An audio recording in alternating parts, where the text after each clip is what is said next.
Hello, and welcome to Speaking of Supply Chain, where we explore trends, current events, and innovations impacting the logistics and supply chain industries. I'm your host, Ellen Wood. Today, I am joined by one of my favorite colleagues, John, and he is the conference director with Scope Supply Chain Summits and Q Network events. And we've got a great discussion lined up today about some of the shifting purchasing behaviors of supply chain leaders. John, welcome. Ellen, thank you so much. The feeling's mutual. I'm happy to be speaking with you this afternoon. I think this is going to be a great discussion because the purchasing habits of supply chain leaders have changed so drastically over the past few years. It gets annoying to say that over and over and over, that COVID changed everything and COVID changed everything, but it really did. And so there are some definite changes from 5 years ago to today, and I'm hoping you've got some insight for our listeners. Before we get started on that topic, let's take a quick break to get to know each other a little bit more. So my question for you today is, of all the places you've traveled, what's your favorite? It's a great question. So I had the fortunate experience of living in Ecuador after I graduated college. So I have to preface this story. But I'm all about experiences when I travel. And my wife and I went back to Ecuador a couple years after I got back home and went to a little town called Aravalo in Ecuador. Okay. And it's famous for its market. But we went up to a famous weaver, Miguel Ndrango, who's had his work in the Smithsonian and all over the world. And I didn't really know what to expect, but we walk up to his house that is like way off the beaten track. Let's back up for a second. Not just me. My Lord. Yeah. Oh no, without question. Where should I start? Wherever you feel like it. All right. So we went to Miguel Adrango's house, which was way off the beaten path, up in the mountain, not really knowing what to expect. And we knock on the door. His eldest daughter answers, and it's his small little home. It's just my wife and I. He takes us into the back and was so patient with explaining everything. And yeah, it really felt like a spiritual experience. I mean, one of the coolest experiences I've ever had. I stayed in touch with him for a little bit afterwards, but like all things, life moved on and communication fell off. So that is awesome. Like that's not an experience that you get on most vacations, even just, traveling to scenic places. I mean, that's some next level, vacation stories right there. Yeah, it was pretty wild. I guess I expected to come like to a facility or something, which was silly knowing the country. But we were really just, effectively in his living room, just having a conversation. And he was showing us this like ancient technique to weave and dye. And it was pretty epic. That sounds amazing. Like that's not an experience you'll ever be able to replicate. Never.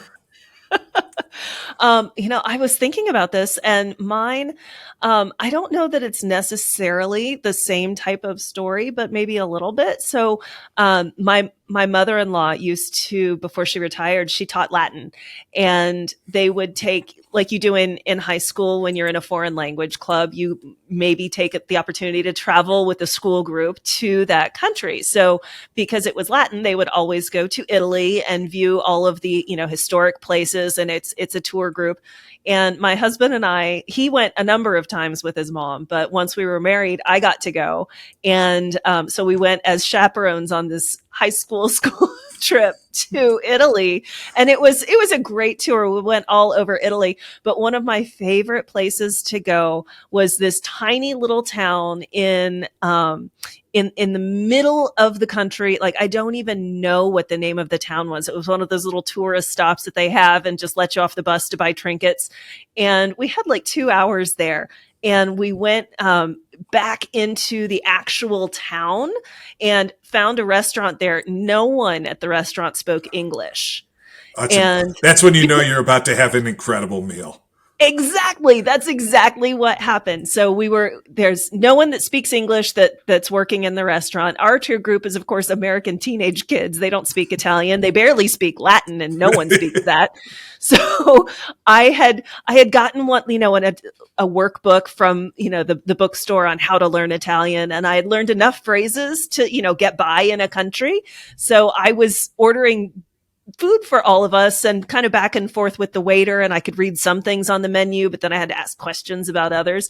And I kid you not, that food was the best food I have ever eaten in my life in any of my travels. And I've traveled a lot with this company. So, oh, that Yeah, I don't even know where to look on a map to go find it again. That's the terrible thing.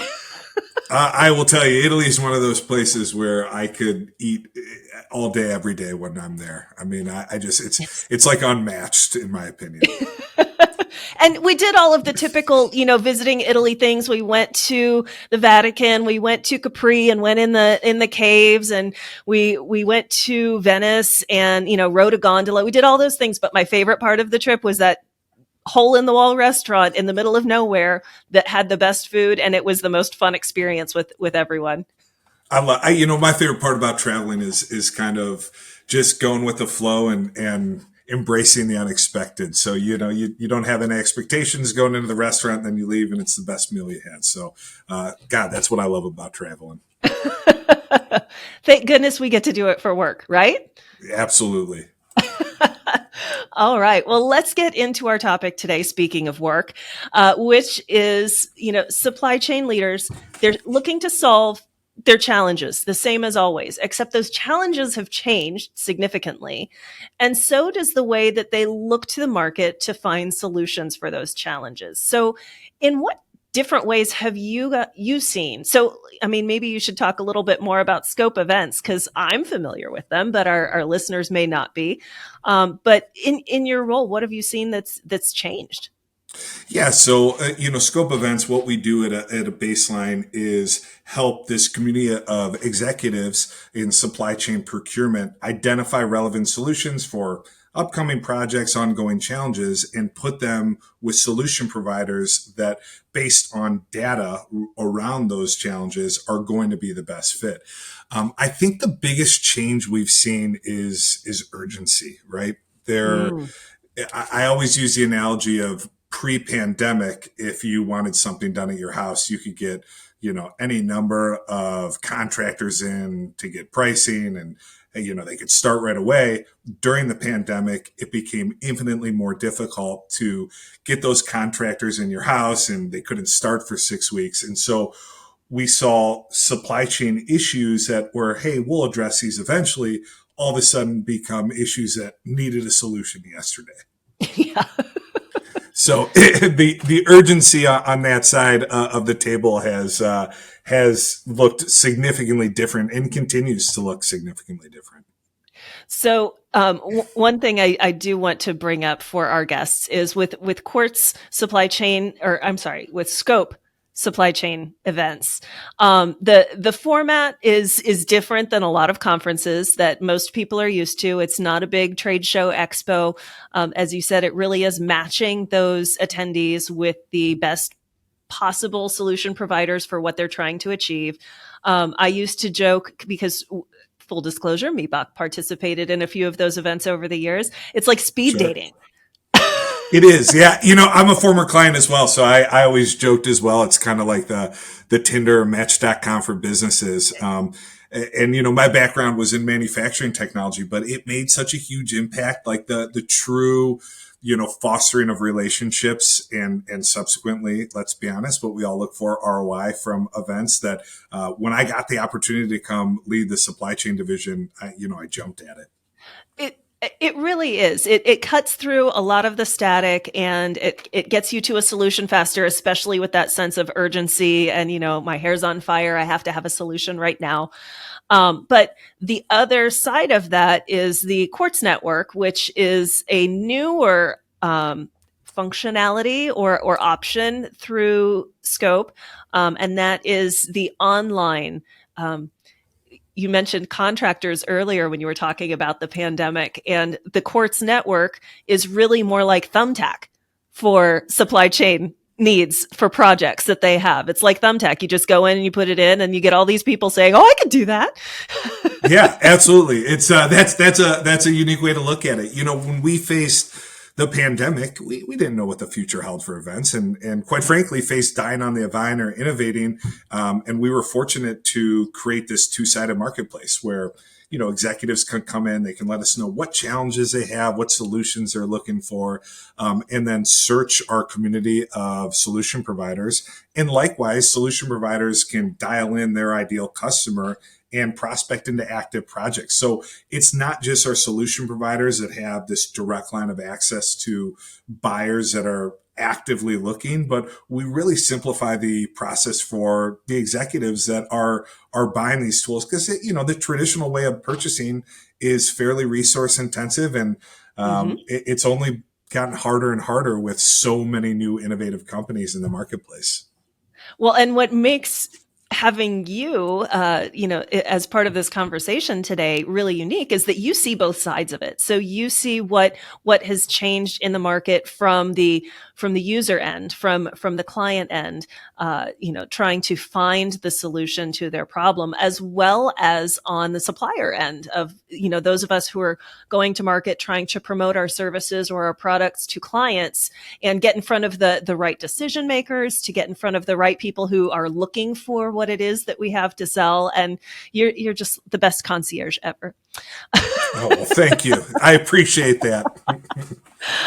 So has their shopping list changed? When we're talking about the clients that are looking for different solutions because everything has changed, yes, there's a different sense of urgency, but are they looking for the same things? Or are they looking for entirely new or different things because technology has advanced in that time, or, the best ways of doing things have changed? What's going on?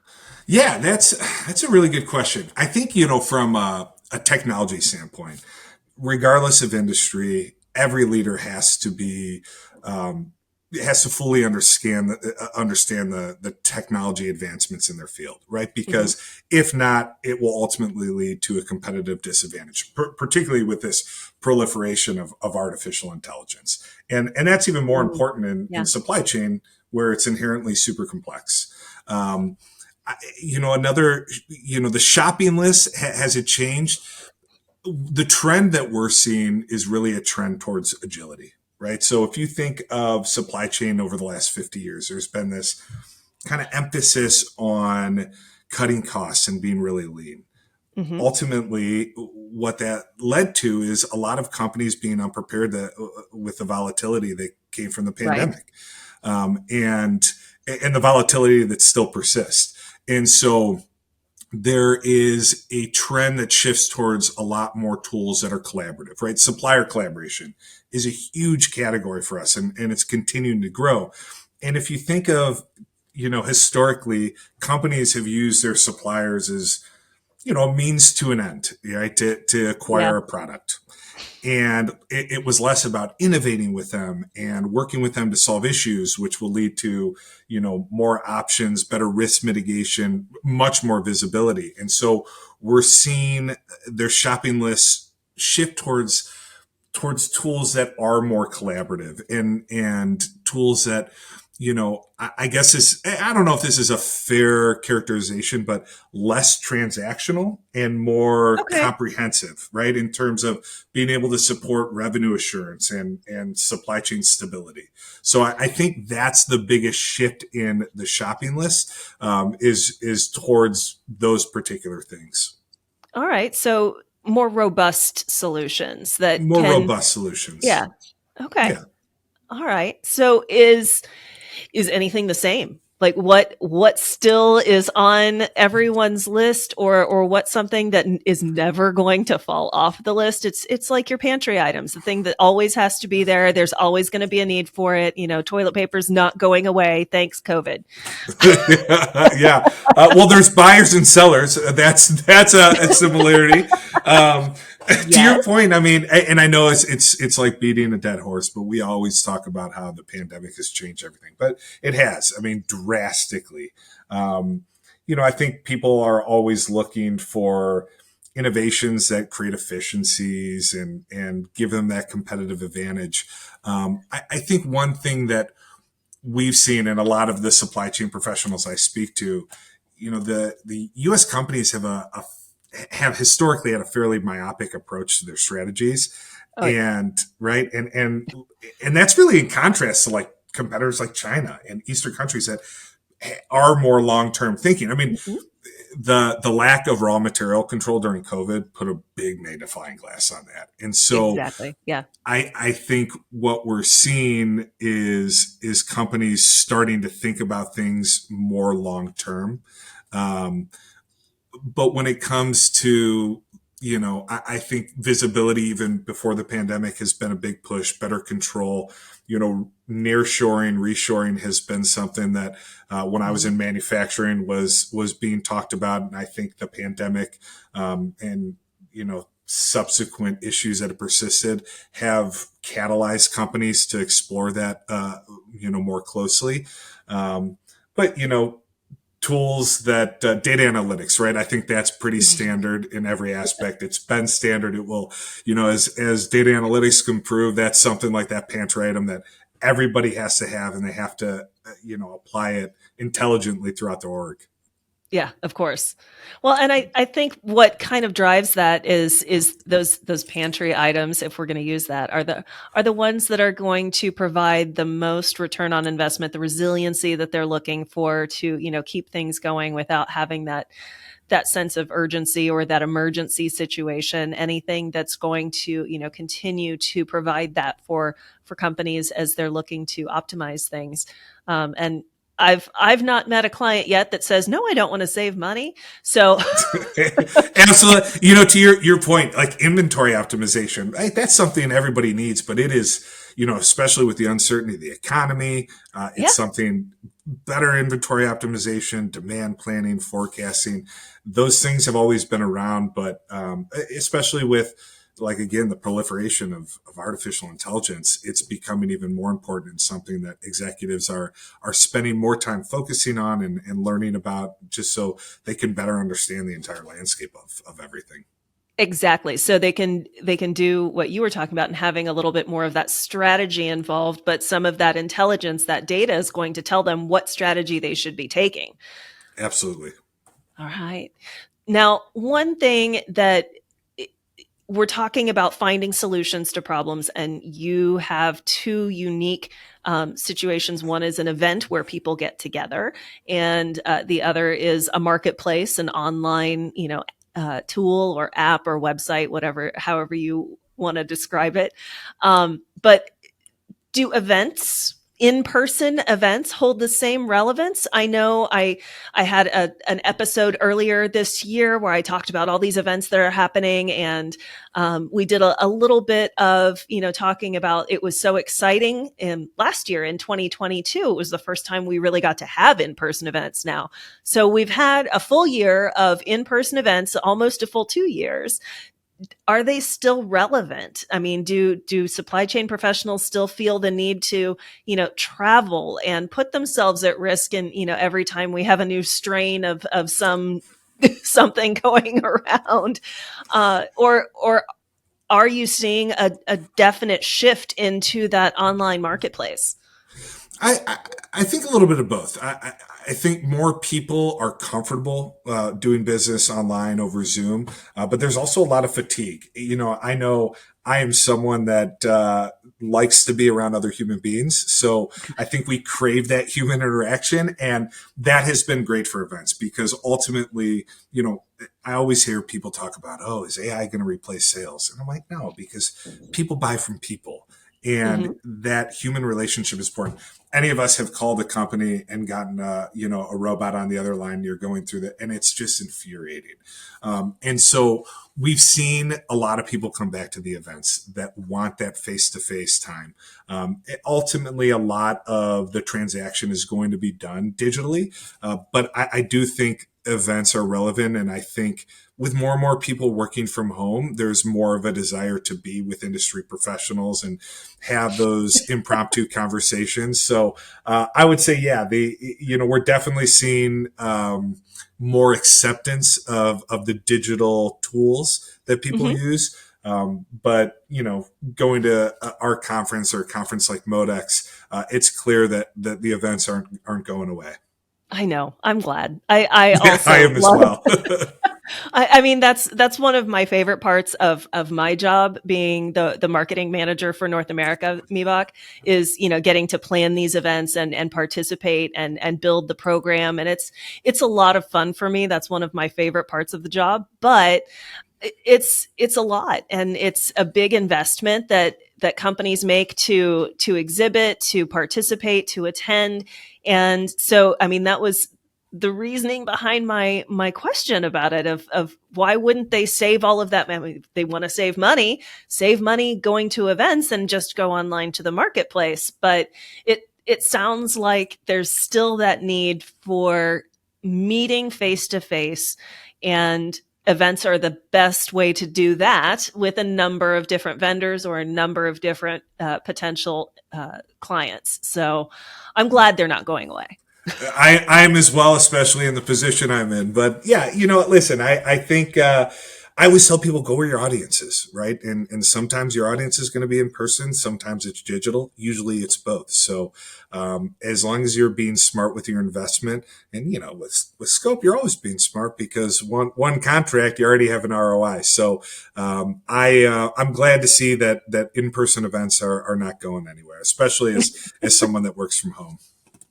So, one thing with those professional services marketplace, do you have any success stories that you can share with us about something that's like really come together on that platform? I know we have them at the shows. I'm not going to belabor that topic, but with the marketplace, do you get the same type of like excitement bringing those two, the vendor and the client together? We do. I'll start first by talking about the buyer, right? These executives that are Okay. looking for solutions. I mean, it is a very crowded marketplace, and inevitably there's so many different factors that make someone a better partner than the other. And so we've allowed them the space that is a fairly frictionless process, where they know that the provider they're meeting with, whether, at the event or specifically digitally, is going to be able to solve their problem. And it's ROI 101, because they'll meet with, 3 to 5 providers. And then ultimately one of those Mhm. providers is going to be the best fit, and they can move on to their inevitable next challenge. One of the coolest success stories, in my opinion, is with AWS. So Amazon Web Services, Okay. $1 trillion company. You would assume that acquiring clients, demand generation, with all the resource they have, should be I don't want to Right. say an easy task, but easier when you have all of those resources at your disposal. But what we found is they were having just as difficult of a time as any of us reaching their target audience. And so they have effectively shifted a very, very large portion of their budget to the marketplace, because they have found it is a lot more cost effective and efficient, when looking for these projects and connecting on a real Huh. level over issues that they can actively solve. So our partnership with AWS has grown, and a lot of people will be like, well, it's AWS, they can service everyone. And that's kind of my point, is yeah, they can. And yet they're still using our marketplace, because all of us, right? It doesn't matter what industry you're in. If you're in sales, it's become increasingly more difficult to get in front of the right person at the right time. And so Yeah. to see a company as large as they are find, such success, has really been fantastic. And the overwhelming positive response from their team is really second to none. Well, and it really is just cutting out that noise and getting to meet the people that you need to meet in order to find the solution that you're looking for, to find the customer that you're trying to attract, because there's, it's a big world out there.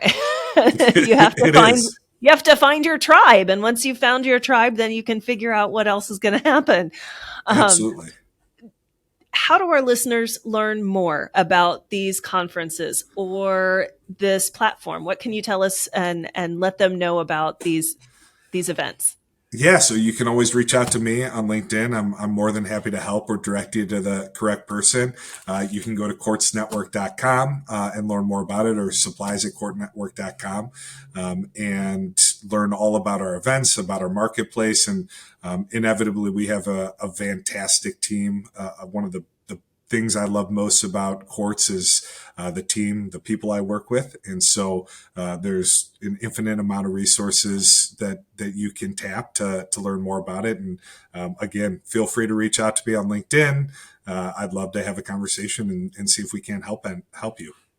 All right. And I will make sure that we have the links to the Scope events page as well as the Quartz Network in the description of the podcast. So I did want to call out very quickly. I know you and I have been laughing and having a great conversation back and forth, and I'm sure it's going to be fun to watch. And I say watch, not just listen, because for our listeners out there that may not know, these podcasts are also available on YouTube. So you can get to know and bring us into your tribe a little bit more, get some FaceTime with myself as well as with John and all of our other guests that we've had on the show over the years. But thank you so much for joining me today. I love your room, by the way. Thank you. Where Yeah, you're sitting. it's probably my favorite place in the house. I have a desk up here, but admittedly, I work from our mudroom just because I don't think I'd get much work done here. So it's always nice to come up here and sit here when without the distraction. Yeah, my at home office is in my kids' playroom. So I love when I have a podcast and I actually have to come to the office because I get so much more done without being distracted by everything else going on. But no, I love that office space that you have up there. That's really, really cool. No, well, thank you. Thank you so much for joining me today. I've had a great time talking with you. I always do. But I think this topic has got to resonate with every single person in our industry right now. Whether they're the ones looking for a solution, whether their hair is on fire and they need to solve something yesterday, or whether they're trying to reach their target audience and struggling to find someone who's willing to listen to their sales speech. we all struggle with it. Yeah, I always joke. I'm like, I'm in sales. You believe 25% out of what comes out of my mouth. But, No. you got to throw in a joke. It's but yeah, you got to have fun. It helps keep you sane. You do have to have fun, and I know that the live events are definitely fun. I like I said, I love doing the live events, but I understand the need for having access to solution providers and finding those solutions very quickly. So I love your Thumbtack for Supply Chain app. It's very, very cool, and I hope our listeners have a chance to look into both your events as well as the Quartz Network. That brings us to the end of our episode. I hope our listeners have enjoyed the discussion as much as I have. I doubt it, but one can hope. Well, Ellen, it's always a pleasure speaking with you. You're definitely one of my favorite colleagues. So, having this opportunity has been fantastic. Thank you so much. If any of our listeners have a suggestion for a topic or would like to be a guest on the show, we'd love to hear from you. You can contact me at podcast@mebach.com anytime. Thanks for listening to Speaking of Supply Chain. If you enjoyed the show, please rate and review us on whatever podcast platform you prefer. Have a great day.